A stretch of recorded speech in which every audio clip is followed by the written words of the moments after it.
Sebentar, ada gangguan. Sudah ya. Bismillahirrahmanirrahim. Assalamualaikum warahmatullahi wabarakatuh.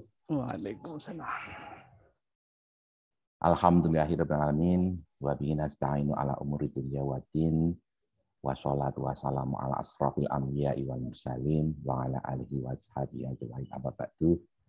Rabbi shrah li sadri wa yassir li amri wahlul 'uqdatam min lisani yafqahu qawli. Amma ba'du. Yang terhormat dan yang kami hormati Ustadz DRS Haji Nur Hidayat Pamungkas MPD. Terima kasih Ustadz sudah berkenan untuk bisa rawuh hadir di Zoom kami pagi hari ini. Ustadz Nur Hidayat ini beliau adalah dosen di beberapa tempat, menurut tadi ada yang di Stikes, di UAD, dan di mana tadi yang baru di Jalan Wates. Kemudian beliau juga pembina haji dan umroh dari Hasuna dan Mutajam. Masya Allah, Ustaz. Yang selanjutnya yang kami hormati dan kami muliakan Bapak-bapak, Ibu-ibu, teman-teman semua, jamaah Zomiyah Adem Kiati yang insya Allah dirahmati Allah. Terima kasih kembali kami ucapkan atas kelonggaran waktunya sehingga bisa join di pagi hari ini. Alhamdulillahirrahmanirrahim, puji syukur kita panjatkan kehadirat Allah Subhanahu wa taala atas segala limpahan rahmat, taufik, hidayah dan inayahnya. Maka pada hari ini kita bisa bersilaturahmi, bertatap muka di dalam pengajian Jom Sabtu pagi Adem Kiati. Semoga kesehatan, keberkahan dan keselamatan bagi panjenengan semua, diberikan umur yang panjang, yang bermanfaat, dan bisa silaturahmi ini akan terus berlanjut. Sholawat serta salam tak lupa kita haturkan kepada junjungan kita Nabi Agung Muhammad Sallallahu Alaihi Wasallam beserta keluarga dan seluruh sahabatnya yang telah memberikan manfaat dan syafaatnya kepada kita umat manusia sampai di hari akhir nanti. Bapak, Ibu, dan teman-teman semua, marilah pengajian pada pagi hari ini kita buka bersama-sama dengan membaca basmalah. Bismillahirrahmanirrahim. Untuk selanjutnya, monggo dibuka ya. Kita ngaji bersama pagi hari ini. Kita buka surat Al-Muluk, yaitu surat yang ke-67.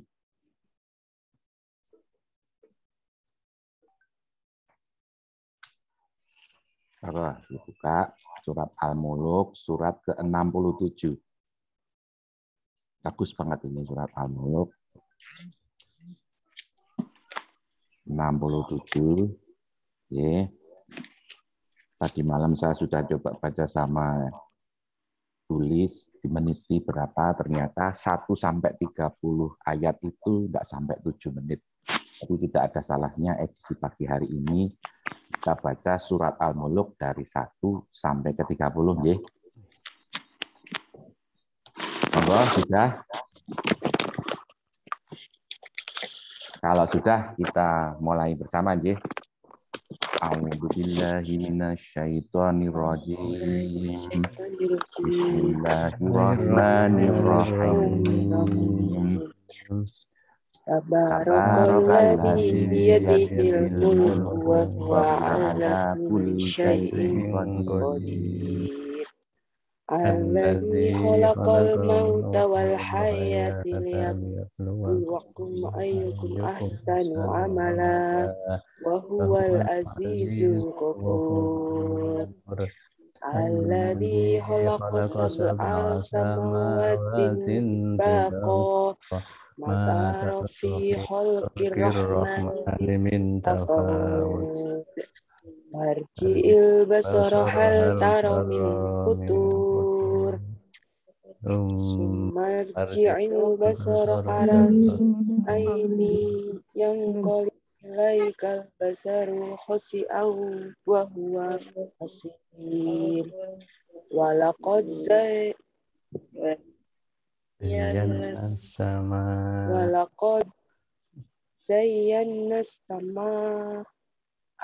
dunya bima sabina wa ja'alnaha rijuman lisyayatini wa atatna lahum azabas ja'ir walillazina kafaru bi rabbihim azab jahannam bisal masir Iza ulku fiha sami'u laha sayhikaw wa hiya faqur Taqadu tamasyaju minal ghois Ulama ulkiya fiha fa'udun sa'alahum khazanatuha alam yatikum nazir Qalu bala qad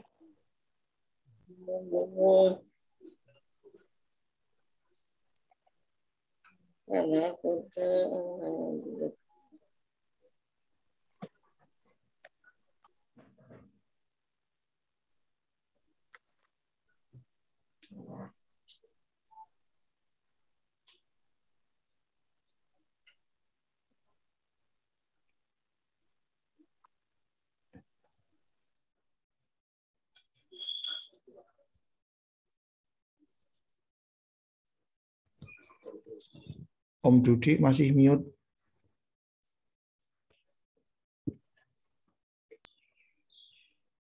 Halo, sudah selesai?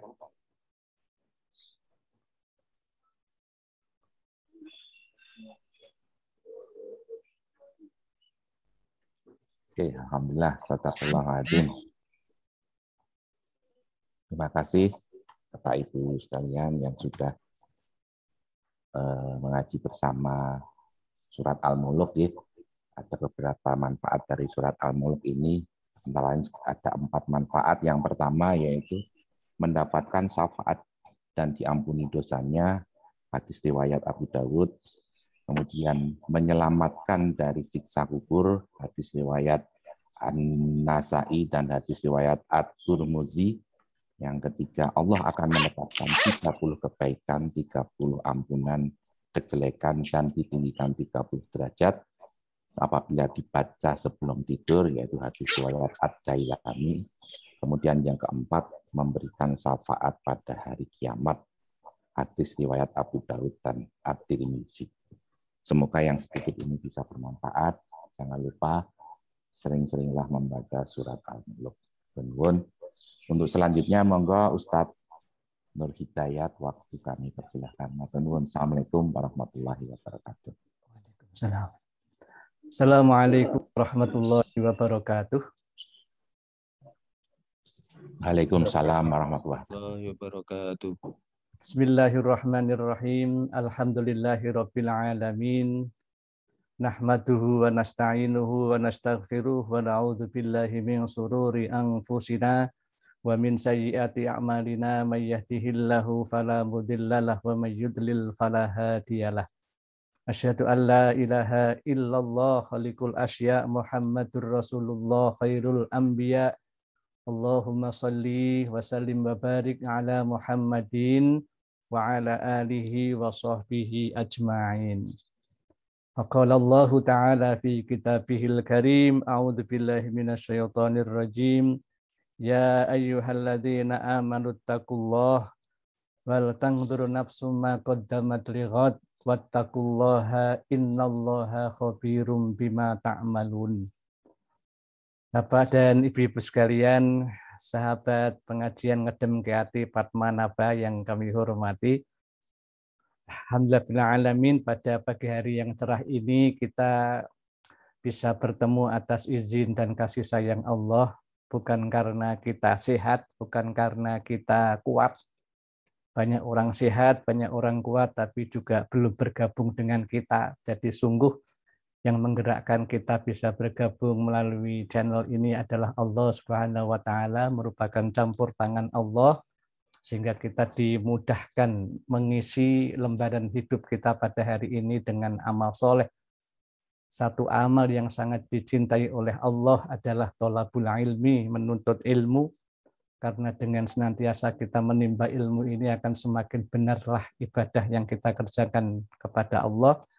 dan ada peluang diterima ibadah kita di sisi Allah karena apa yang kita laksanakan ini sesuai dengan apa yang dikehendaki oleh Sang Maha Pembuat skenario kehidupan Allah Azza wa Jalla dan dicontohkan oleh junjungan kita Nabi besar Muhammad sallallahu alaihi wasallam. Saya matur nuwun Pak Dudi dan teman-teman sekalian untuk bisa diajak beramal soleh di forum ini.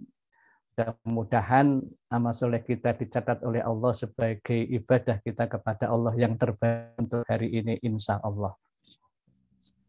Bapak Ibu yang berbahagia, rahimakumullah, ayat yang saya baca tadi itu ada di dalam surat Al-Hasr. Ya ayyuhalladzina amanu taqullaha wal tanzur nafsum ma qaddamat lighad wattaqullaha innallaha khabirum bima ta'malun. Dalam Al-Hasr ayat 18 itu Allah menyampaikan bahwa sesungguhnya ada kewajiban yang kita lakukan di dalam kehidupan kita ini dari waktu ke waktu. Kegiatan yang kita lakukan kecuali Allah memberikan satu penekanan agar keseluruhan aktivitas ibadah kita ini hendaknya bisa terencana dengan baik. Sehingga bisa terevaluasi dengan baik. Sehingga setiap progres amal soleh, amal ibadah yang kita lakukan itu akan senantiasa mampu kita evaluasi dan kita tingkatkan kinerja ibadahnya, sehingga mudah-mudahan dengan semakin memperbaiki ibadah kita itu, kita akan dicatat sebagai hamba Allah yang mempunyai derajat yang lebih. Yarfa'illahu alladhina amanu minkum walladzina utul ilma darajat. Kata Allah, orang-orang yang beriman dan orang-orang yang berilmu. Nah, ini catatannya itu beriman dulu. Orang-orang yang beriman dan orang-orang yang berilmu itu akan ditinggikan derajatnya oleh Allah beberapa derajat dibanding dengan orang yang berilmu tidak beriman. Catatan orang-orang yang berilmu yang akan diangkat oleh Allah itu adalah orang yang beriman. Maka ayat tadi itu yarfa'illahu alladzina amanu minkum walladzina utul ilma darajat. Orang-orang yang beriman dan yang berilmu. Maka kemudian Bapak Ibu yang berbahagia rahimakumullah, ya sangat menggembirakan ya. Saya juga sangat terkejut ini. Teman-teman alumni SMA 3 ini mempunyai satu forum ya Pak Dudi ya. Mempunyai forum. Saya ke SMA 3 itu 2 tahun yang lalu ngisi sawalan. Ngisi sawalan, diundang untuk ngisi di SMA 3. Ya, kebanyakan juga sudah ketemu dengan yang purna-purna ya, jadi sepuh-sepuh gitu. Ya, semangatnya masih luar biasa. Itu terakhir ya 2 tahun sebelum pandemi ya. Itu tempat berkesempatan diberi waktu oleh Bu Kepala Sekolah untuk hadir dan memberikan isian sawalan. Kok ini ternyata ada forum yang diinisiasi dan judulnya menarik ini. Tak pikir bolone saknun nih, ngedem ke hati gitu. Itu ayatnya sudah sangat kuat. Kalau Allah berfirman, ala bizikrillah tatmainnul qulub. Orang-orang yang adem hati ini itu orang-orang yang ala bizikrillah tatmainnul qulub. Maka ingatlah pada Allah, maka hatimu akan adem, hatimu akan ayem. Nah, termasuk cara mengingat Allah itu ya dengan pengajian-pengajian semacam ini. Dan ini barokahnya pandemi itu kita bisa bertemu dari jarak jauh segala posisi itu tanpa harus hadir secara fisik.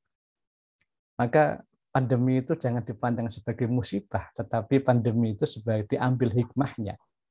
Dan ternyata di balik musibah itu Allah canangkan beberapa hikmah yang lebih banyak daripada apa musibahnya.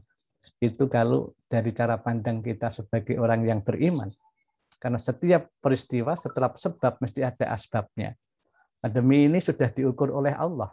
Tidak akan lama-lama. Allah sudah mengukur seberapa ketahanan kita untuk menghadapi ujian Allah, karena sesungguhnya hidup ini ujian. Allah sampaikan dalam surat Al-Mulk tadi itu. Kalau kita perhatikan yang tadi kita baca, Tabarakalladzi biyadihil mulku wa huwa ala kulli syai'in qadir. Sampai kemudian bahwa kehidupan kita itu untuk ujian. Untuk ujian haya dan maut ini untuk ujian. Untuk menguji siapa orang yang paling dapat diseleksi oleh Allah dalam ujian itu. Dan ujiannya itu sudah jelas kisi-kisinya. Kalau kita tanya kita itu diuji oleh Allah itu tidak berat-berat. Allah sudah ukur sesuai dengan kemampuan kita. Jadi tidak ada kata keluh kesah di setiap perjalanan kehidupan kita itu. Nah, kita melihat Bapak-bapak dan Ibu-ibu yang kami hormati rahimakumullah, mengawali kajian kita pada hari ini, saya masuk bahwa hidup ini merupakan ujian. Ujiannya itu adalah wujudnya itu multiple choice. Yang ganda itu ya apa ora gitu kan ya. Ya atau tidak. Dan sudah disampaikan oleh Allah. Sayang itu uji jawaban. Isinya sudah disediakan. Kemudian yang akan oleh hasilnya juga akan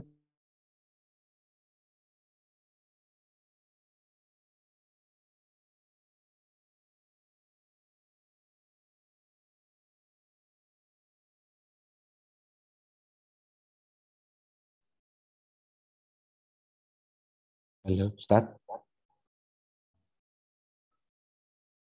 Hilang. Ini jadi Mas. Hilang ya? Masih ada tapi slow. Slow. Kamera off aja. Nggih. Ustadz, kamera di off kan aja. Kalau Ustadz, kameranya di off kan aja. hilang, nanti masuk lagi. Anu nih, masuk rada. Nah, masuk. Nah. Jadi Mas itu gunung. Iya, memang agak susah. Agak susah, Tom. Iya. Maka dia mengatakan daerah mana? Bulan. Halo. Waalaikumsalam. Monggo. Monggo, Ustaz. Sebentar. Speaker saya kok tidak bisa berjalan, teman-teman. Suaranya jelas. Suaranya jelas.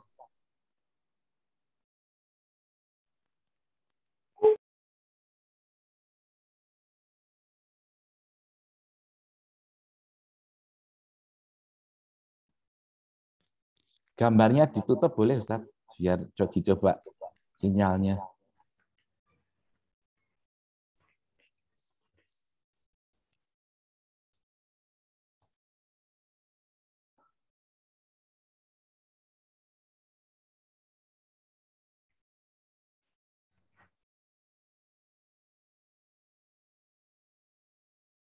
Halo? Headsetnya dicabut aja, coba.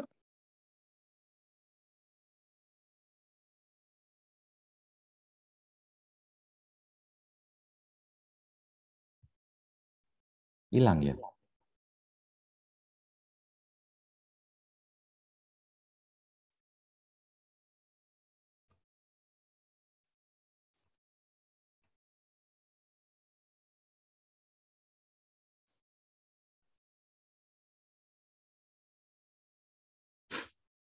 Sudah masuk lagi.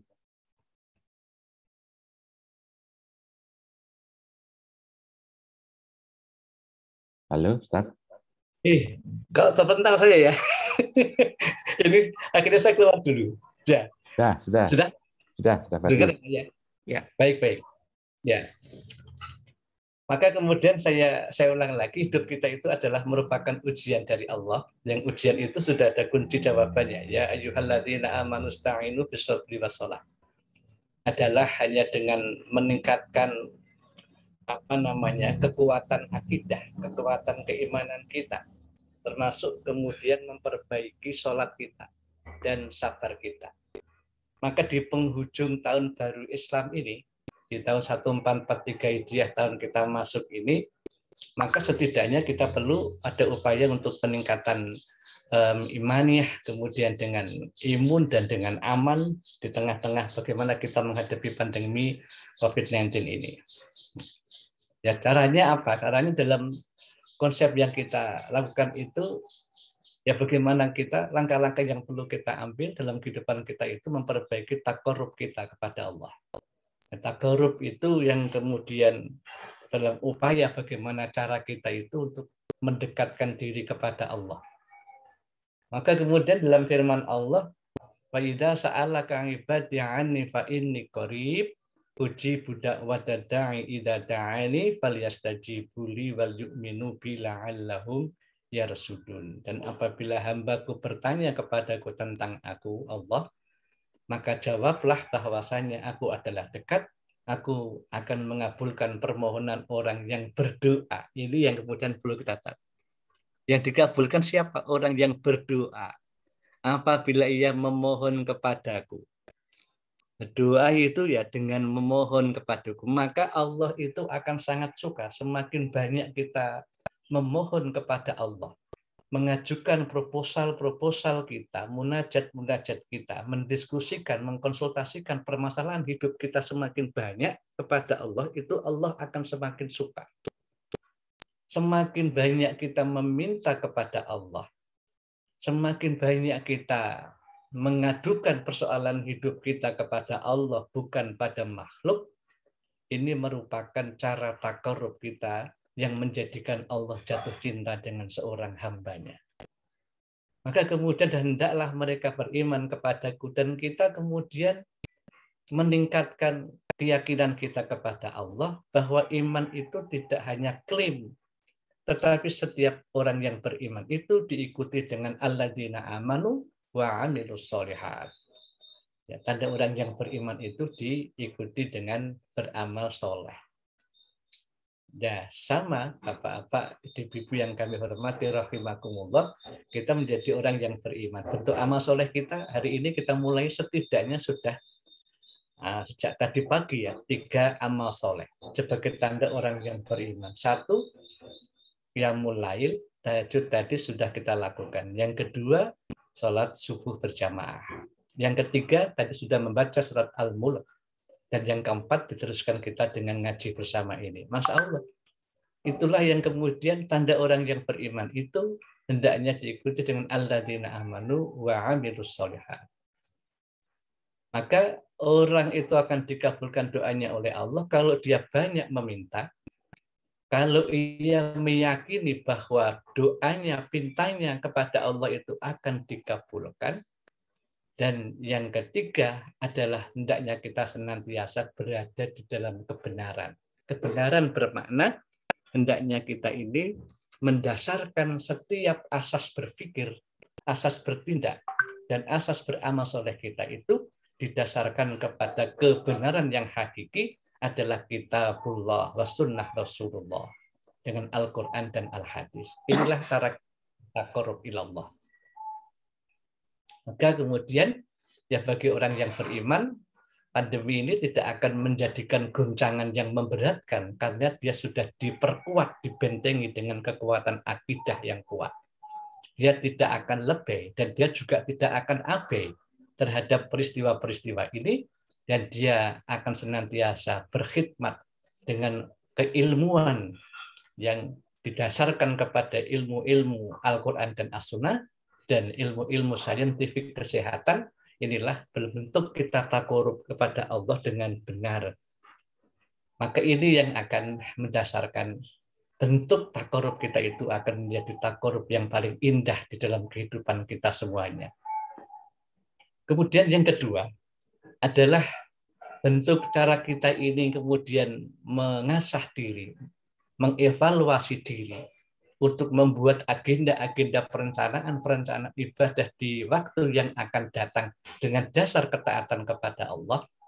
Ayat yang saya baca tadi, yang kedua adalah tadabbur. Inna fi khalqis samawati wal ardi wa ikhtilafil laili wan nahari laayatil liulil albab. Tadabbur ini kemampuan kita untuk mengambil pelajaran.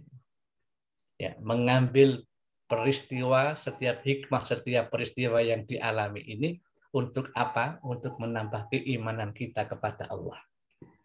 Jadi kecerdasan untuk menangkap setiap peristiwa itu merupakan pelajaran berharga, merupakan peristiwa yang sangat bermanfaat bagi penyempurnaan kehidupan seorang hamba kepada Al-Khaliq. Ini akan memperkuat ketahanan keimanan yang kita miliki. Maka tentu kalau orang itu keimanannya bagus, kemudian keilmuannya jalan, maka dia akan menjadi sesuatu yang optimal di dalam mentadabburi setiap peristiwa-peristiwa yang kita hadapi ini. Ya, saat kita misalkan sekarang orang di tengah-tengah pandemi ini bagaimana arahan dari tim dari tenaga dari teman-teman dokter untuk melaksanakan 3M ya, memakai masker, mencuci tangan. Tapi jangan lupa saat kita mencuci tangan itu dimulai dengan pertolongan Allah. Bismillahirrahmanirrahim, cuci tangan. Pakai masker, Bismillahirrahmanirrahim, pakai masker. Kemudian kita tetap takliful qulub, mengikat hati dengan teman-teman yang lain meskipun tanpa harus berjabat tangan.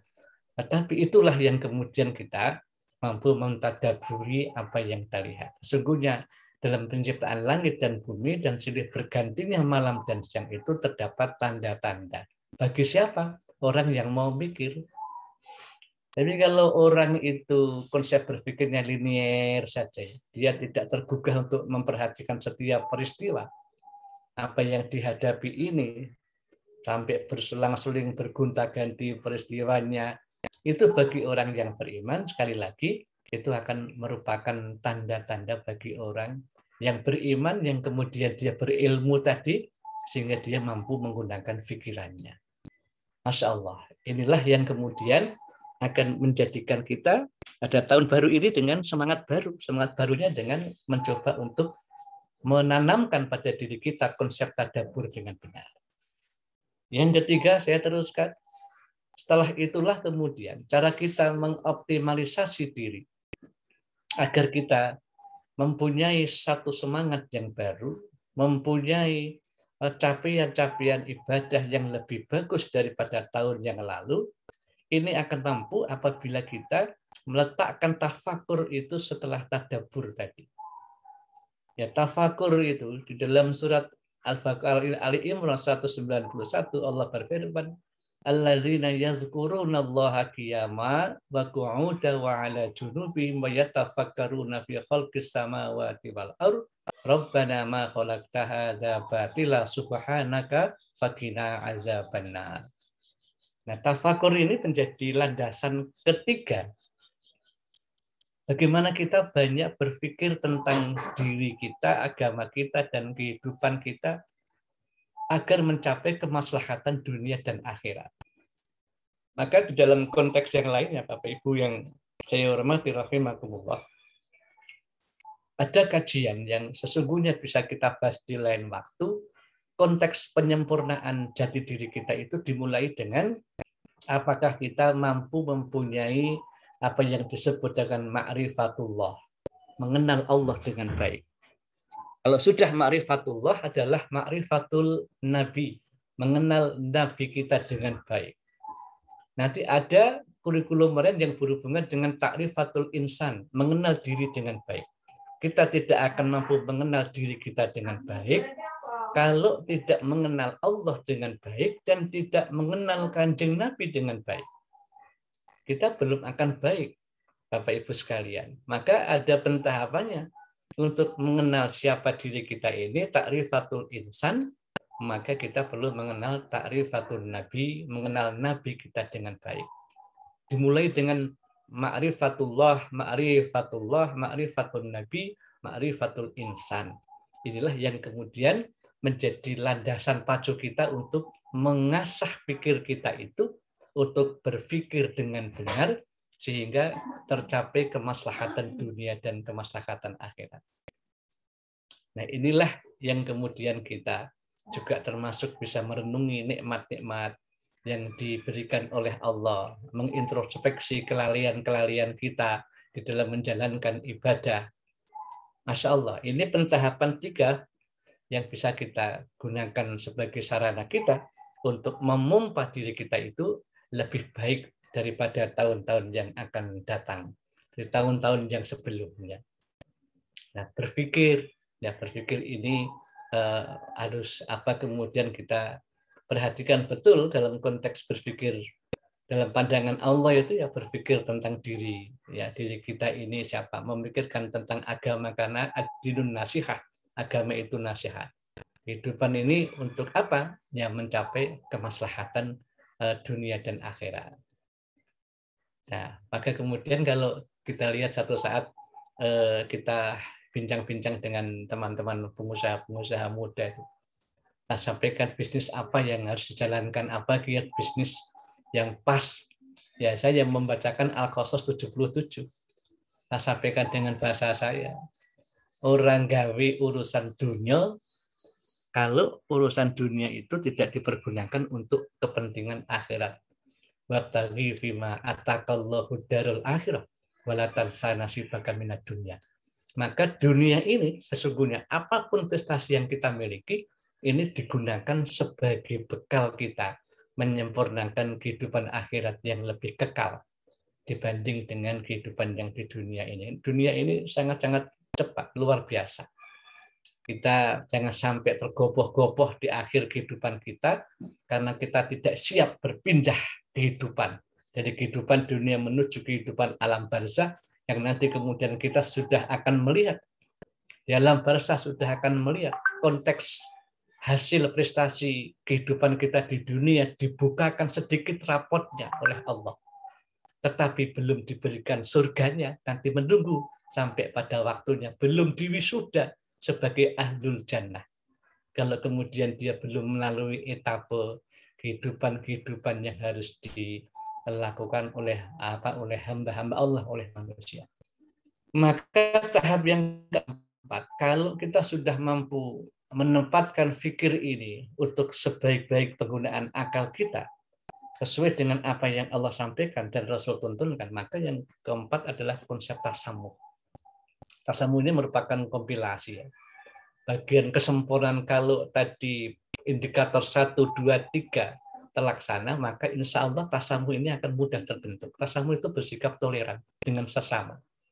Atas keragaman kepentingan, atas kebutuhan, atas saling pengertian, atas saling mendukung agar terlaksananya kemaslahatan bersama. Inilah yang dalam surat Al-Hadid ayat 25 Allah juga menyampaikan laqad arsalna rusulana bil bayyinat wa anzalna ma'ahumul kitab wal mizan liyakunan nasu bil qisti. Liyakuman nasu bil qisti. Sesungguhnya kami telah mengutus rasul-rasul kami dengan membawa bukti-bukti yang nyata.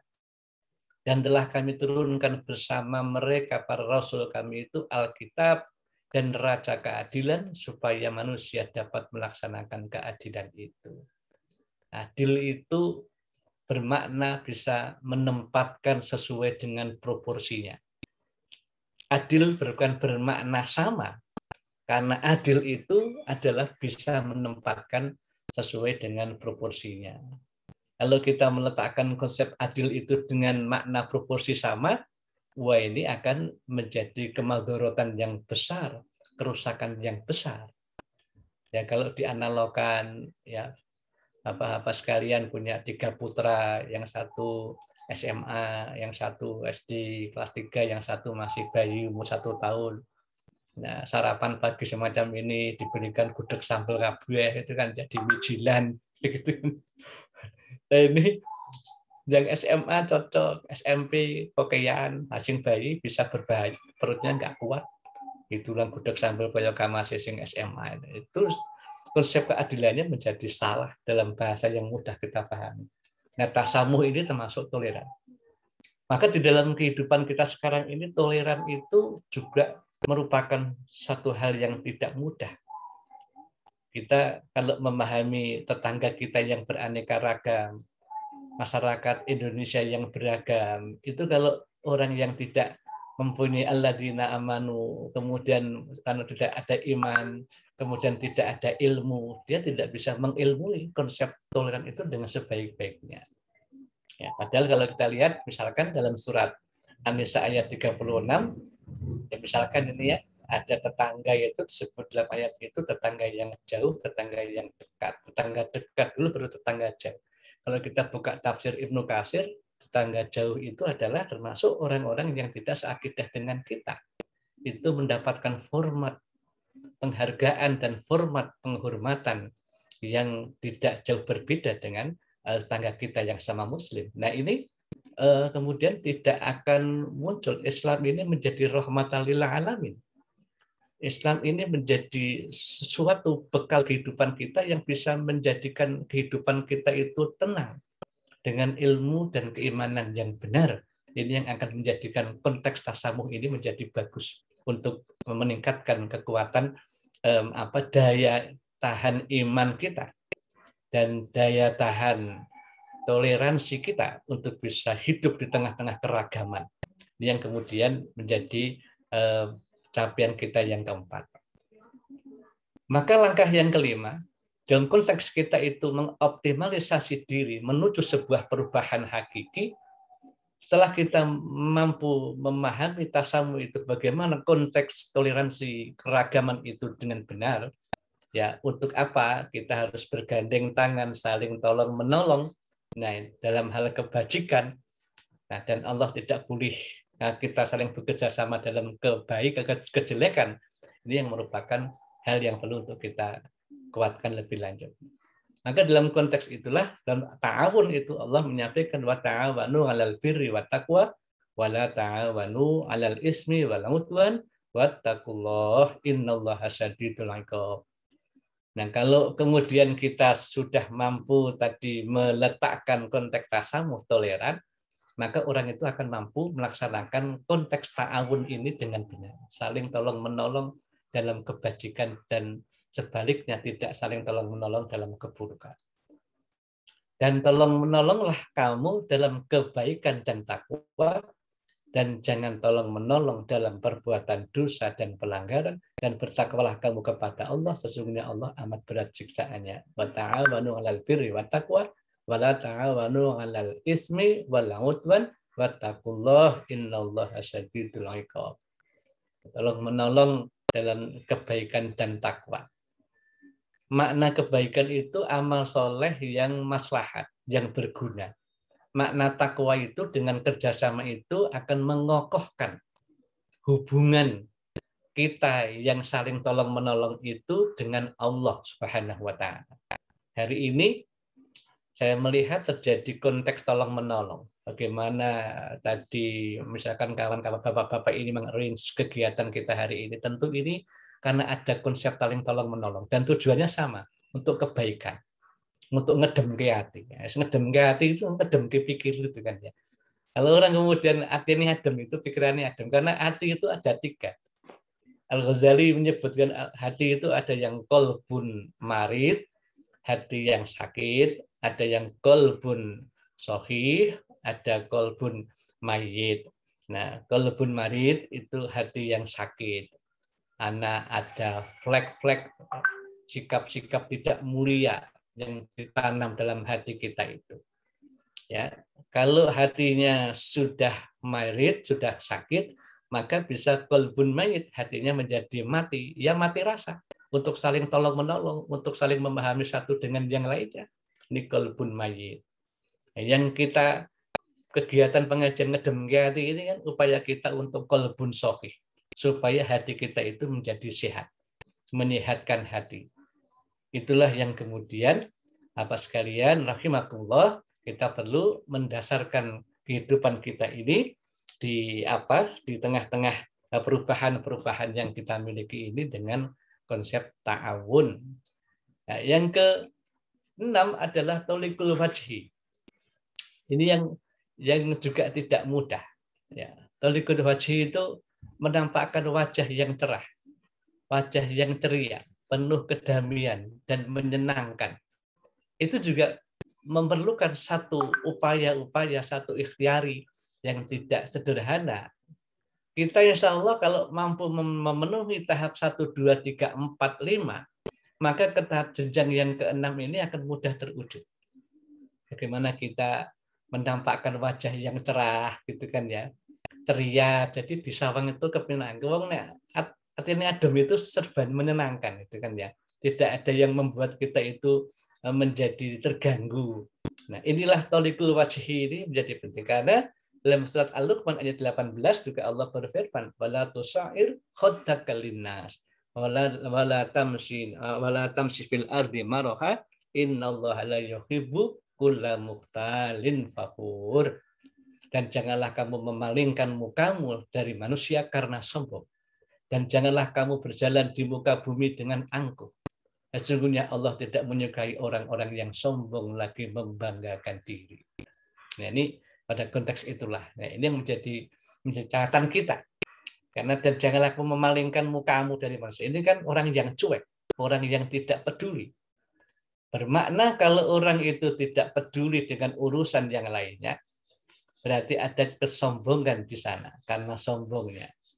Nah, sombong itu ya kita merasa bahwa kita itu punya kelebihan, lebih daripada yang lain, sehingga mengabaikan orang lain. Allah juga memperingatkan, dan janganlah kamu berjalan di muka bumi dengan angkuh. Ya, karena sudah hadirnya sikap sombong tadi, orang cenderung angkuh. Ya, orang cenderung angkuh. Angkuh ini sudah cenderung kepada gila puji dia. Gila pujian. Dia sangat suka dipuji dan hanya mampu mempunyai kekuatan kalau ada datang pujian. Ini akan datang keangkuhan. Sesungguhnya Allah tidak menyukai orang-orang yang sombong lagi membanggakan diri. Karena yang berhak sombong itu hanya Allah. Kesombongan itu hanya pantas disandang oleh Allah karena Allah Maha mempunyai apa-apa. Yang berhak untuk membanggakan diri itu hanya Allah karena Allah penguasa. Allah adalah pencipta segala-galanya. Makhluk ini adalah dhaif, makhluk ini lemah. Maka kekuatannya hanya merupakan sesuatu yang itu dijadikan sebagai wasilah bagaimana ia untuk bisa mendekatkan diri kepada Allah. Maka kemudian yang ketujuh adalah tingkatan energi kita supaya biar nanti mempunyai ketahanan di dalam beribadah, kekuatan iman kita, imunitas iman kita muncul dan kita aman di dalam beribadah kepada Allah, diterimanya ibadah kita pada Allah, itu adalah hadirnya sikap tawasau bil haq, tawasau bis sabr. Saling mengingatkan dan nasihat terhadap sesama tentang kebenaran dan kesabaran. Hari ini kita melihat Bapak sekalian, ternyata pada jam 6:04 tadi, ya, alumni SMA 3 telah melaksanakan satu konteks derajat yang ketujuh ini. Tawasau bil haq, kita mengadakan pengajian Kedem Ati ini, target tujuannya utamanya ada tawasau bil haq, tawasau bis sabr. Kalau ditambah lagi wa tawasau bil marhamah. Jadi menasihati itu tawasau bil haq, nasihatnya adalah hal-hal yang sifatnya hak. Hak itu hadir dari kitabullah wa sunnah Rasulullah dan dari hal-hal yang bermanfaat. Tawasau bil haq. Tetapi ajaan kita ini juga harus tawasau bis sabr, dilakukan dengan terus ya, dengan kesabaran ya, dengan ketelatenan ya. Saben hari apa kita ngadakan pengajian Kedem Ati ini ya, tawasau bis sabr. Tetapi juga diikuti wa tawasau bil marhamah, dengan perasaan cinta. Perasaan cinta itu ya kemudian satu dengan kita tuh mengajak orang itu secara benar, dengan sabar dan dengan perasaan cinta sebagai penghormatan. Kita mengajak dalam kebaikan sehingga saat orang itu mau bergabung dengan komunitas pengajian Kedem Ati itu karena hadirnya sikap tawasau bil marhamah, karena kecintaan kita, rasa hormat kita, rasa sayang kita dengan alumni-alumni yang lain, kita ajak bergabung.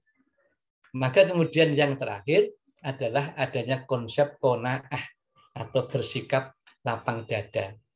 Nah, konsep qanaah bersifat lapang dada ini adalah menerima apa saja pemberian Allah sesuai dengan keinginan maupun tidak. Nah, ini kan firman Allah dalam surat Az-Zumar itu disampaikan oleh Allah, a'udzubillahi minasyaitonir rajim, fa idza masal insana dzurrun ta'a summa idza khawwalnahu ni'matan minna qala iddama utituhu ala ilmin bal hiya fitnatun walakin aktsaruhum la ya'lamun. Maka apabila manusia ditimpa bahaya, ia menyeru kami, ia mengundang kami, kata Allah. Kemudian apabila kami berikan nikmat dari kami, ia berkata, sesungguhnya aku diberi nikmat ini hanyalah karena kepintaranku. Sebenarnya itu adalah ujian tapi kebanyakan mereka manusia tidak mengetahui. Wah, ini yang sering-sering ya. Kadang-kadang kita itu menganggap kita itu pintar, ya, bisa mengatasi persoalan. Seolah-olah karena kepintaran kita mempunyai sesuatu. Padahal bukan. Dan itu merupakan ujian. Kalau kita tidak sadar dengan hal itu, maka sesungguhnya kebanyakan dari mereka tidak mengetahui kalau itu diuji.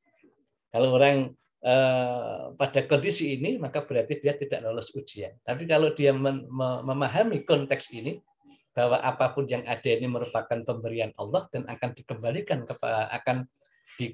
kepada Allah, maka kemudian itulah bentuk qanaah yang sesungguhnya. Atau qanaah itu bersifat lapang dada. Nah, kira-kira ini dulu. Ini masih separuh mata, tapi nggak usah saya terangkan dulu. Nanti tidak malah kebanyakan ya Pak Dudi ya. Nah, mungkin ini dulu Bapak sekalian. Mungkin kalau ada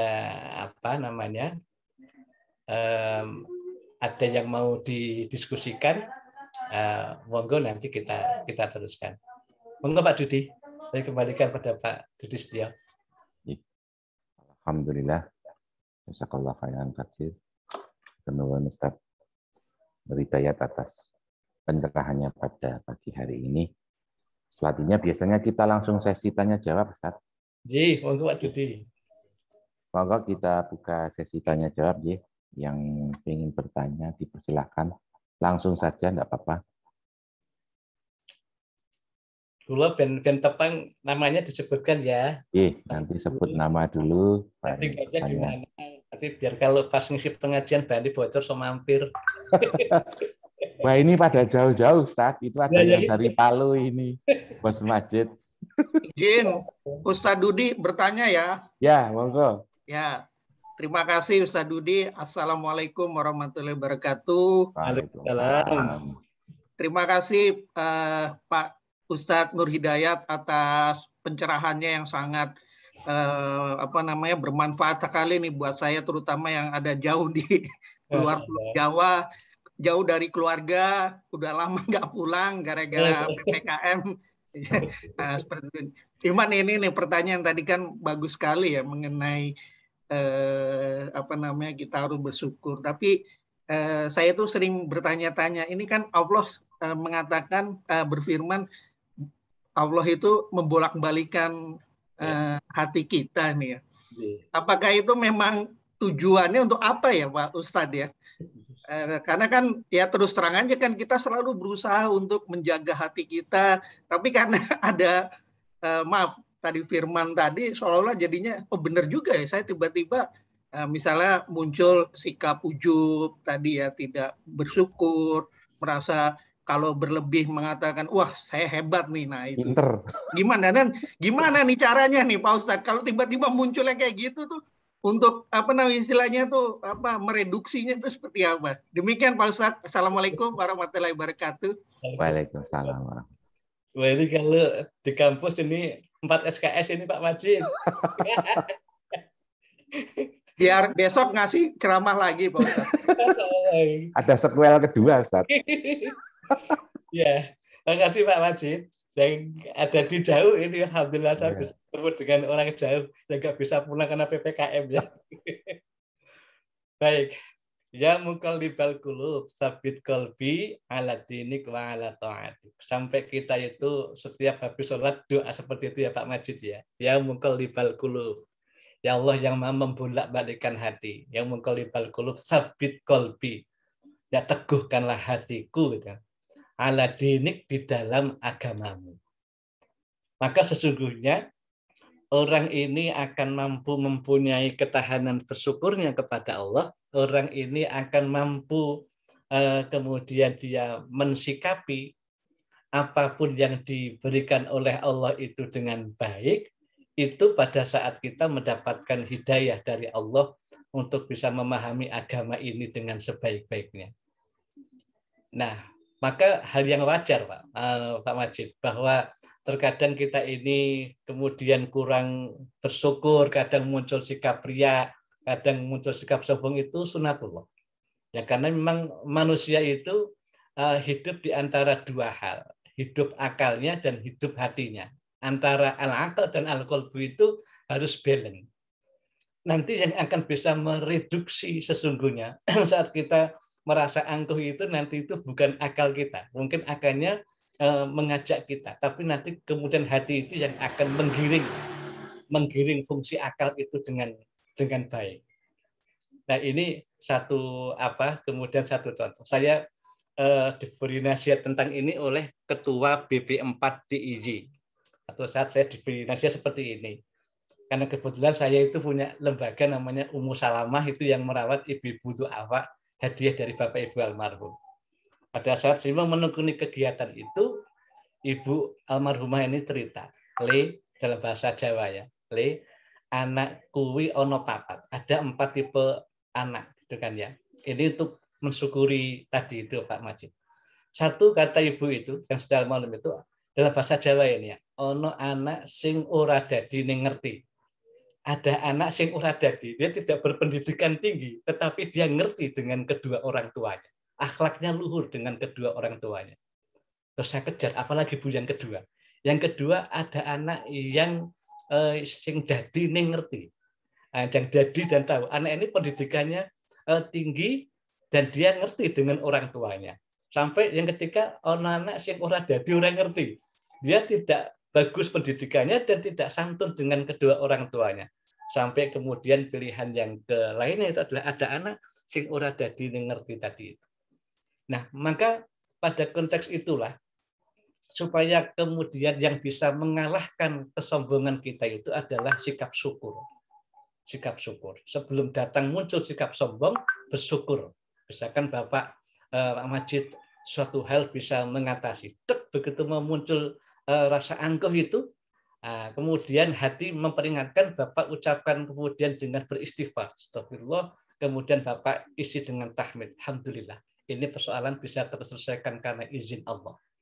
Kalau semua kita mengembalikan kepada din, ala dinik tadi itu, kepada agama, maka insya Allah selesai. Tidak akan ada sesuatu yang menonjolkan diri kita itu karena ya kita langsung sadar diri bahwa semua itu atas kuasa Allah.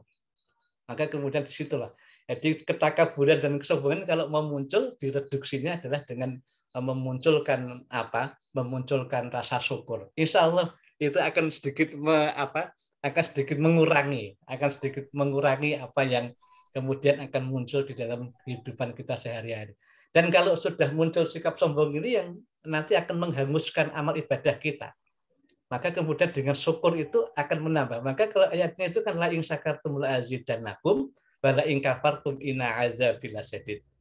Nah, Allah sampaikan la in syakartum, barang siapa yang pandai bersyukur kepadaku. Tadi begitu mau sombong, mau riya, diredam terus dengan bersyukur pada Allah, mengembalikan pada Allah nikmat yang kita miliki itu, maka itu yang akan menjadikan Allah jatuh cinta dengan Pak Majid. Wala in kafartum, akan ditambah lagi nikmatnya kepada Bapak. Ini kemampuan untuk melawan ya, menjadi menjadi versus gitu ya, munculnya kesombongan sikap pojok, begitu mau muncul ditutup, dilawan dengan konteks syukur. Nah, itu Allah akan menambahkan, tidak akan mengurangi. Karena berarti sudah lolos dari jebakan setan. Yuwaswisu sudurinas, yang kadang membuat kita itu sesak nafas, menjadi kepingin pamer karena godaan setan. Maka dihalau dengan istighfar. Kemudian kita mengembalikan pada Allah atas prestasi yang kita miliki dengan baca alhamdulillah. Alhamdulillah. Maka tanpa disadari Allah akan senang dengan ucapan hambanya itu, dan Allah akan menambah dengan karunia yang berlebih untuk kita sekalian. Wallahu a'lam bishawab. Gitu Pak Majid. Matur nuwun Pak Ustadz. Monggo, kalau ada lagi yang mau bertanya, silakan. Pak Dudi. Monggo Mbak. Sebut nama, kata Ustadz. Terima kasih Pak Dudi dan Pak Nur Hidayat untuk kesempatannya terkait dengan poin yang ketiga tadi, yang tafakur, banyak berpikir tentang diri dan lain-lain, kemudian jati diri, mengenal Allah, mengenal Nabi, mengenal insan, kemudian berpikir benar dan terkait dengan kemaslahat dunia akhirat. Dan ini juga terkait dengan pandemi Pak Nur Hidayat. Beberapa waktu yang lalu kan suami saya meninggal karena karena COVID ya. Kalau yang lain mungkin masih survive dan mungkin masalahnya cuma menjaga kesehatan begitu. Nah, kemudian saya sudah melakukan hal tersebut. Misalnya saya sudah bilang ke diri saya bahwa kita itu makhluk gitu ya. Makhluk, kemudian Allah tuh Khalik. Berarti kan makhluk itu bisa diambil kapanpun. Kemudian saya berpikir bahwa itu waktu yang terbaik bagi beliau untuk dipanggil misalnya. Pokoknya saya sudah berpikir yang positif bahwa itu adalah yang terbaik begitu. Cuman kadang-kadang kok masih belum terasa di hati itu belum enak begitu Pak. Nah, mungkin bagaimana cara mengelola pikiran dan hati supaya menjadi lebih ridho misalnya seperti itu. Ya, terima kasih Pak. Ya, matur nuwun Bu Vivi. Yang pertama saya mengucapkan bela sungkawa, semoga suami Ibu husnul khotimah. Allah curahkan rahmatnya, kasih sayangnya kepada suami Ibu, dan Allah ganti terima amal soleh, amal ibadah suami Ibu dengan sebaik-baik pahala dan nikmat kubur yang lebih dari apa yang ada di dunia. Kita yang jelas harus berhusnudzon billah, Bu Vivi. Ya, husnudzon billah itu berprasangka baik kepada Allah. Ya, terus ditanamkan sikap-sikap husnudzon billah ini jangan sampai melahirkan lebih banyak yang suudzon. Ya, itu berprasangka buruk. Karena apapun yang terjadi di dunia ini sesungguhnya telah dijalankan oleh Allah. Telah dipilih oleh Allah. Dan bagi yang menjalankan seperti Bapak ini, Allah sudah panggil dan Allah sudah menetapkan, merupakan ujian yang diberikan oleh Bapak ini sudah Allah berikan kartu tanda lulus. Allah tinggal nanti memberikan apa namanya jazaknya itu, pahalanya itu kepada Bapak. Nah, kita perlu ketahui dalam surat Al-Isra itu disebutkan saat misalkan kita masih berhubungan dengan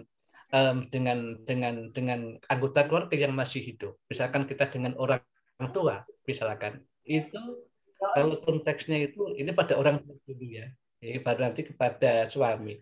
Itu kita diperintahkan oleh Allah tidak boleh mengatakan cis gitu ya, Al-Qur'annya itu. Artinya tetap membangun loyalitas dalam bahasa saya terhadap pasangan, terhadap orang tua. Itu terbangun loyalitas. Selama hidup sudah kita lakukan. Kemudian juga pada konteks yang lainnya adalah mentaati kepada pasangan kita. Kemudian kita sudah hanya dua itu, tidak berkata-kata. Tapi kalau sudah meninggal, dipanggil oleh Allah, itu sebetulnya kewajiban kita ada 5. Kalau masih hidup itu hanya 2, tidak berkata kasar, kemudian loyal dan taat terhadap hak dan kewajiban. Nah, tapi saat kemudian di dalam sebuah hadis Bukhari Muslim, itu saat kita sudah ditinggal orang-orang yang kita sayangi, entah itu orang tua kita atau pasangan kita, itu tugas kita malah ada 5. Yang pertama adalah mendoakan. Ya, senantiasa mendoakan. Yang kedua adalah memintakan maghfirah Allah. Kemudian yang ketiga adalah meneruskan amal-amal soleh yang telah dilakukan oleh almarhum atau almarhumah. Yang keempat adalah memperbaiki hubungan dengan kerabat, dengan keluarga suami atau teman-teman suami. Ini yang kemudian dan yang kelima adalah melaksanakan wasiatnya. Nah, inilah yang kemudian, yang 5 hal ini yang sesungguhnya saat keberadaan keluarga kita itu tidak ada, dia tetap berada di tengah-tengah kita dengan menghidupkan amal-amal soleh yang pernah dilakukan. Hanya berbeda konteks. Maka saat kita meneruskan amal soleh yang dilakukan oleh suami kita, itu sama. Bu Vivi masih dalam konteks kemudian dia mentaati ketaatan kepada suaminya, dan itu pahalanya terus mengalir. Masya Allah ya. Masya Allah. Ini yang kemudian perlu untuk kita pertahankan. Nah, sikap nanti lama-kelamaan kalau kita mampu menghidupkan amal-amal soleh yang pernah dilakukan oleh orang-orang yang kita sayangi di sekitar kita, itu justru malah kita tidak akan merasa kehilangan.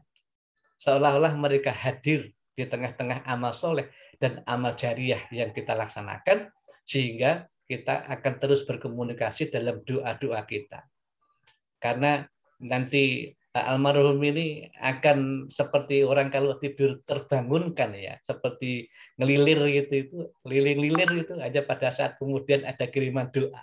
Begitu kering seperti telepon itu ya, seperti ada telepon itu nyampe doanya istri yang solihah, doanya anak-anak yang soleh dan solihah, itu hadiah terbaik bagi anggota keluarga kita yang sudah dipanggil oleh Allah Subhanahu wa taala. Insya Allah dengan berhusnudzon billah, berprasangka baik kepada Allah, Ibu sudah benar tadi cara menata hatinya.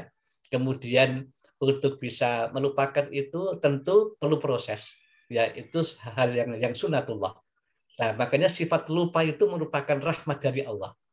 Ya, kalau orang tidak pernah lupa, ini akan sulit dalam kehidupan ini.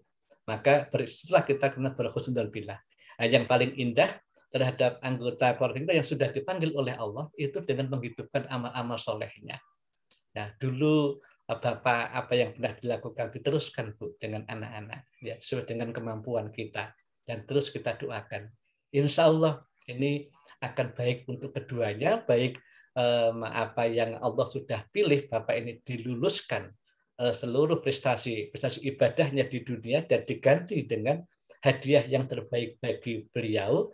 Dan bagi kita yang masih hidup ini, hendaknya kita mampu mengambil ibrah, mengambil gambaran bahwa peristiwa itu akan mendewasakan kehidupan berpikir, kehidupan beramal soleh kita, dan kehidupan beribadah kita. Begitu Bu Vivi untuk sementara waktu.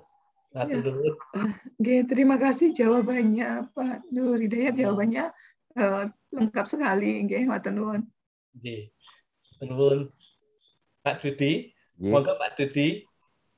Masih bisa bertanya lagi, Ustaz? Monggo Pak Dudi, kalau masih ada Pak Dudi. Monggo, dipersilakan kalau ada yang mau bertanya, mumpung masih ada waktu ini. Izin tanya, Om. Monggo, Om Sahrul. Tadi dijelaskan salah satunya tentang riya, sombong gitu ya. Kalau nyun sewu, kalau saya pribadi itu ya sulit sekali untuk kemudian sombong itu ya. Karena kalau riya itu memungkinkan dengan diam saja insya Allah tidak riya gitu ya. Karena hubungannya dengan orang. Tapi kalau sombong itu kadang-kadang terbesit gitu ya. Tahajud misalkan, wah aku wis tahajud gitu ya. Itu sangat, dan padahal sombong itu kan yang menggelincirkan setan ya itu dari surga itu kan. Saya kadang-kadang ada nggak ya trik atau apa gitu ya hal yang kemudian menghindari kesombongan ini ya. Sudah ngaji misalkan ngajinya wah ngajiku merdu atau apa gitu ya. Sedekah juga gitu. Wah, alhamdulillah ini sedekahnya lebih banyak dari biasanya ini. Ini mungkin karena saya udah imannya udah kuat gitu atau apa gitu ya. Menyombongkan diri sendiri ini kadang-kadang terbesit dan itu memang setannya itu kok kuat gitu ya. Menggelincirkan, ngenggodo dan sebagainya itu. Gimana saat itu caranya untuk terutama yang sombong itu ya. Kalau riya itu bisa diem lah, nggak menganu ke orang lain atau apa itu memungkinkan untuk itu. Nuwun. Terima kasih Pak Jahrul. Harus dibedakan kebablasannya nafsu kita sehingga kita merasa mempunyai kelebihan dari orang lain itu diantaranya karena ada satu sifat ria. Ria itu kita pamernya kepengen orang melihat kita. Itu yang disebut dengan ria. Kemudian yang kedua ada sum'ah. Sum'ah itu kepengen didengar. Ya, kepengen didengar berita-berita kesalehan kita kepada orang lain gitu kan ya. Nah, kemudian yang sombong. Kalau sombong ini tampilan fisiknya. Kasusnya sombong yang paling diajarkan oleh Allah ya iblis itu sifat sombongnya luar biasa. Yaitu kalau kita lihat kita merujuk pada Al-Baqarah 30 sampai terus ya, tentang iblis itu apa, wastakbaro itu kan. Nah, iblis itu kan sebetulnya diminta oleh Allah semua malaikat untuk menghormati, ya. Menghormati hadirnya makhluk baru yang bernama manusia. Tidak untuk sujud, tidak ya, hanya untuk menghormati. Mangayu bagyo gitu ya, bahasa Jawa itu mangayu bagyo. Mangayu bagyo itu derek ngaturaken syukur ngoten nggih. Makhluk disuruh bersyukur. Mangayu bagyo bahwa Allah itu menciptakan makhluk baru yang bernama manusia, terus semua makhluknya termasuk malaikat, termasuk iblis, jin itu mereka disuruh menghormati. Yang menghormati sebagai sesama makhluk. Bukan menyembah ya, menghormati. Tapi kemudian iblis ini menyampaikan ya tidak mau menyembah, ya tidak mau menghormati, tidak mau memberikan pakurmatan gitu kan kepada sesama makhluk yang diciptakan oleh Allah, malah kemudian dia menyampaikan kelebihannya. Saya diciptakan dari api, sedangkan manusia diciptakan dari tanah. Nah, kuat aku. Nah, itu sudah aspek tampilan fisik. Kalau riya dan sum'ah tadi itu nyaris tidak tampak. Tetapi kalau kesombongan itu terlihat dari figur, dari gesturnya, tubuhnya itu nampak wagi-wagi sombong, gitu kan ya.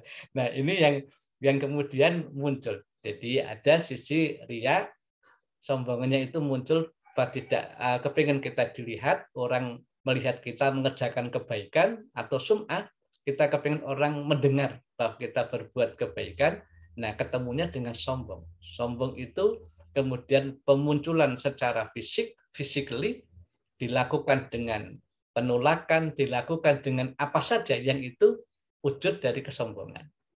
Ya, misalkan memutuskan satu perkara, yang lain sudah oke, kemudian sudah dikaji mendalam dan sudah diberangkatkan dari kajian-kajian yang mungkin yang sudah sangat saintifik dan bisa diterima, tapi kemudian kita merasa mempunyai kelebihan dari semua banyak orang itu, kemudian kita meninggalkan forum itu. Orang melihatnya, nah Lilungo itu nggak sepakat itu. Kemudian dia meninggalkan area begitu saja dan seterusnya. Itulah sombong. Nah, terus bagaimana cara mengatasinya? Karena itu merupakan hal-hal yang berhubungan dengan al-qalbu, dengan al-fuad, dengan hati itu. Tadi disampaikan dalam doa yang muqallibal qulub tsabit qalbi ala dinik, yang paling awal adalah ya kita banyak bermunajat kepada Allah yang membolak-balikkan hati tadi itu. Betul-betul minta pertolongan Allah supaya kita dihindarkan dari sikap kesombongan. Ini yang paling penting. Yang kedua adalah saat kita merasa kesombongan itu hadir, maka baca ta'awudz. A'udzubillahi minasyaitonirrajim, mohon perlindungan Allah dari godaan setan yang terkutuk, yang akan menjerumuskan kita dari kesombongan, yang akan menghanguskan, karena kesombongan itu akan menghanguskan prestasi ibadah kita dalam pandangan Allah. Maka sangat bahaya ya, kita itu di tengah-tengah nampak merasa kita ibadahnya banyak, tapi tidak bisa memelihara hati dengan baik. Hadirnya sikap-sikap yang membahayakan, yang tidak tampak, seperti musuh bebuyutan, musuh dalam selimut, ini maka disitulah setiap amal ibadah yang kita lakukan itu kalau sudah selesai, maka ya ucapannya adalah istighfar. Kita habis sholat, ya ucapan yang paling awal istighfar, astagfirullahaladzim, bukan alhamdulillah. Nah, karena kita beribadah ini tidak sekedar gugur kewajiban, tetapi merupakan kebutuhan. Ini yang akan menjadikan kita itu senantiasa terjaga dari sikap-sikap itu. Jadi memperbanyak ta'awudz, Pak Yahrul, kemudian tentu ini banyak mohon pertolongan Allah, karena tidak ada yang nggak ada bisa membantu, orang pun nggak bisa, nasihat belum tentu membantu menghilangkan kesombongan seseorang. Orang itu hanya bisa diredam dalam bahasa humanismenya pada orang yang paling ditakuti, pada orang yang paling disegani, tapi itu sementara. Seseorang bisa berubah, mungkin dalam kehidupan sehari-hari bisa kita menggunakan sapa sing diwedeni. Ben berubah, besing ngandani bencing diwedeni. Atau orang yang disegani, bukan ditakut, tapi disegani, memang ia segan, berbeda takut dengan segan. Nah, itulah Nah, kita tidak menggunakan pendekatan mencari orang supaya tidak sombong dengan menemukan dua orang siapa yang ditakuti atau siapa yang disegani, tetapi kita temukan Allah dengan mohon pertolongan Allah dan memproteksi diri kita dari godaan jin tadi itu, dari godaan setan dengan memperbanyak istighfar. Allahu a'lam bishawab. Ngaten nggih, Pak Dudi, Pak Syahadul, pun mes jam 7 Nggih, Ustaz. Untuk doa ya. Kita tutup dengan doa. Izinkan saya sambil mendoakan suaminya Ibu Vivi Suwandari dan juga keluarga kita yang sedang diuji oleh Allah. Ya, mudah-mudahan Allah berikan ganti yang terbaik. Kemudian Allah berikan hadiah yang terbaik bagi semua keluarganya dan handetolanya. Untuk itu mari. Ya, matur Pak Hidayat.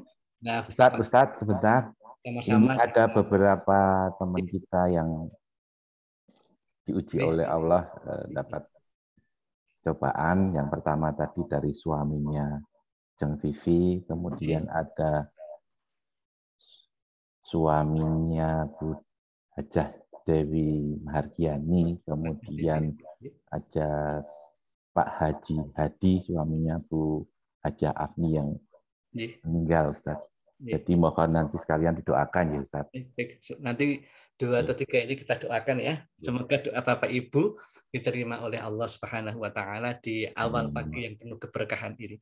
Kita kirim dulu kepada Bapak dan saudara kita yang sudah dipanggil Allah dengan hadiah yang indah bagi almarhum dan almarhumah dengan bacaan Al-Fatihah.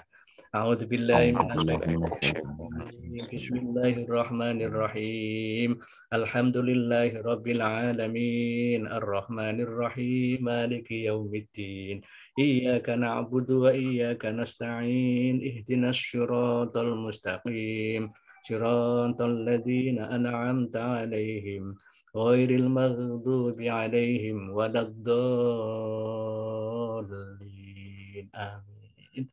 Bismillahirrahmanirrahim. Alhamdulillahirabbil alamin. Allahumma shalli ala Muhammadin wa ala alihi wa sahbihi ajma'in. Allahumma ighfir lil mu'minina wal mu'minat wal muslimina wal muslimat al ahya'i minhum wal amwat innaka samiun qaribun mujibud da'wat wa ya qadiyal hajat. Rabbi auzi'ni an ashkura ni'mataka allati an'amta 'alayya wa 'ala walidayya wa an a'mala shalihan tardahu wa aslih li fi dzurriyyati inni tubtu ilaika wa inni minal muslimin.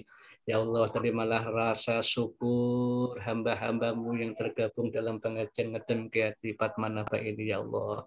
Dengan rasa syukurnya, ya Allah, semoga Engkau berikan tambah-tambah kenikmatan yang lebih banyak, ya Allah.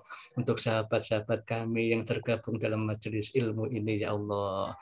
Allahumma ighfir lahum warhamhum wa'afi wa'fu anhum wa akrim nuzulahum wa wasi' madkhalahum waghsilhum bima'i wassalji wal barad wa nakih minal khotoya kama yunaqqasabul abyadu minad danas wa abdilhum daran khairam min darih wa ahlan khairam min ahli wa zawjan khairam min zawji wa nakih minal khotoya kama yunaqqasabul abyadu minad danas. Allahumma sabbithum bil qawli sabit. Allahumma sabbithum bil qawli sabit. Allahumma sabbithum bil qawli sabit. Ya Allah, terimalah amal ibadah, amal soleh sahabat-sahabat kami, suami-suami dari majelis taklim ini, ya Allah, yang telah Engkau panggil, ya Allah. Terimalah ibadah mereka semua, ya Allah. Berikan samudra maghfirah-Mu kepada mereka, ya Allah. Tempatkan mereka di sisi-Mu yang paling indah, ya Allah. Al-Jannah, Al-Jannah, Al-Jannah, Al-Firdaus, ya Allah. Berikan mereka nikmat kuburnya, ya Allah. Temukan dengan keluarga-keluarga yang terbaik di sisi-Mu, ya Allah. Rabbana taqabbal minna sholatana wa sujudana wa siyamana wa tadarru'ana wa tamin tafsirana, ya Allah, ya Rabbal alamin. Ya Allah, terimalah ibadah sholat kami semua majelis taklim ini, ya Allah. Ibadah siam kami, ya Allah, silaturahmi kami semua, ya Allah, dan ibadah-ibadah yang lainnya, ya Allah, dengan izin dan perkenan-Mu, ya Allah. Allahumma ahillahu alaina bil amni wal iman wal islam wa salamah wa taufiq lima tuhibbuhu wa tardah. Dengan ridho dan kasih sayang-Mu, ya Allah, limpahkanlah keamanan dan penjagaan, ya Allah, kepada semua majelis, anggota majelis taklim ini, ya Allah, penjagaan dari wabah dan musibah, ya Allah. Allah. Hindarkan kami dari hal-hal yang tidak mampu kami terima ya Allah. Atas izin dan perkenan-Mu ya Allah. Perkokoh keyakinan kami semua ya Allah. Hanya Engkau yang paling berkuasa ya Allah. Hanya Engkau yang bisa mengatasi segala-galanya ya Allah. Berikan kami kehidupan yang indah dengan Islam agama kami ya Allah. Beri kami hidayah, beri kami kesehatan, keselamatan, dan beri kami taufik pertolongan-Mu. Rabbana hablana min azwajina wa dzurriyyatina qurrata ayunin waj'alna lil muttaqina imama. Ya Allah, berikanlah kehidupan jamaah Nadam Kiyati ini ya Allah. Putra-putri mereka menyenangkan dalam pandangan hatinya ya Allah, menenteramkan dalam pandangan matanya ya Allah, dan kelak bisa menjadi pemimpin bagi orang-orang yang beriman dan bertakwa kepadamu ya Allah. Rabbana atina fid dunya hasanah wa fil akhirati hasanah wa qina adzabannar. Subhana rabbika rabbil izzati amma yasifun wa salamun ala mursalin walhamdulillahi rabbil alamin. Matur nuwun Bapak Dudi dan teman-teman sekalian. Saya banyak salah, mohon maaf lahir batin. Insyaallah nanti bisa silaturahmi pada waktunya atas izin dan perkenan Allah, insya Allah. Izin Pak Dudi ya, ada kegiatan yang lain Pak Dudi. Matur nuwun Bapak. Mohon waktunya sebentar Ustaz biar diambil fotonya nggih. Oh nggih. Monggo Bapak Ibu yang belum ada mic-nya bisa ditampilkan nggih. Pesan Ustadz Nur Hidayat tadi, insya Allah kalau kita bisa melihat wajahnya, kita bisa bersilaturahmi begitu ya Ustaz. Insya Allah. Insya Allah. Monggo. 1, 2, 3. Ya, 1, 2, 3. Satu lagi. 1, 2, 3. Sebentar. Yang ketiga. 1, 2, 3. Dah. Oke. Alhamdulillah. Nggih, matur suwun Ustaz Nur Hidayat. Matur nuwun Pak. Nggih, nuwun.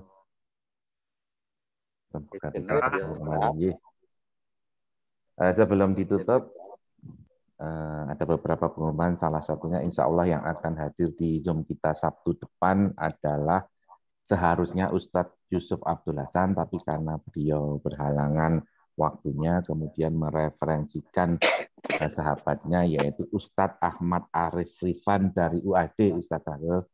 Insya Allah beliau yang akan menggantikan Ustadz Yusuf Abdul Hasan di Sabtu depan. Kemudian alhamdulillah pagi hari ini yang join ada 64 orang. Insya Allah. Subhanallah.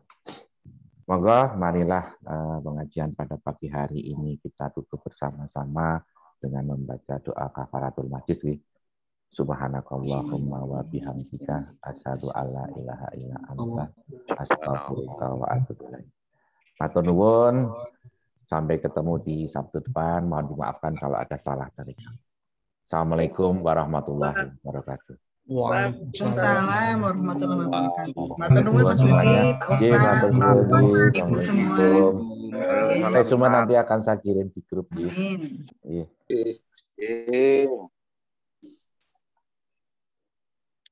Amit Om. Matur nuwun Anin, Mbak Anin. Assalamualaikum Mas Dodi, terima kasih. Waalaikumsalam, matur nuwun Mbak Ratna. Pak Dodi, assalamualaikum. Waalaikumsalam Mbak Nino. Matur nuwun Mas Dodi. Matur nuwun Mbak Titi. Lips ya, Tap.